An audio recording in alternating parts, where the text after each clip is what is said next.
जयंत पाटील, तुमची बुद्धी ताळ्यावर आहे का? छत्रपती शिवाजी महाराजांनी सुरतेला कळवलेलं होतं की तुम्ही आम्हाला एवढी खंडणी द्या. ती खंडणी मिळाली नाही. तिकडून एक दूत पाठवण्यात आला ज्याने छत्रपती शिवाजी महाराजांच्यावर हल्ला करून छत्रपती शिवाजी महाराजांना मारण्याचा प्रयत्न केला. त्याचा तिथंच शिरच्छेद झाला आणि मग मात्र छत्रपती शिवाजी महाराजांनी त्या ठिकाणी जाऊन सुरत लुटण्याचं काम केलं. छत्रपती शिवाजी महाराजांनी खंडणी मागितली होती असं म्हणण्यापूर्वी तुमची जीभ खरं तर गळून पडायला हवी होती.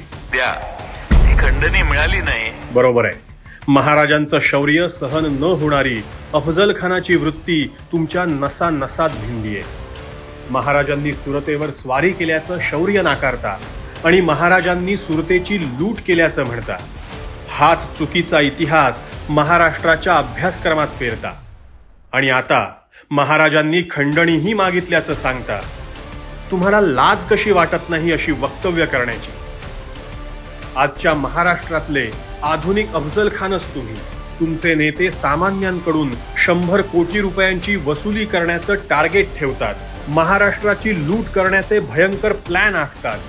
तुमच्यासारख्या खंडणीखोरांना खंडणी, लूट या शब्दांशिवाय दुसरं काय सुचणार आहे?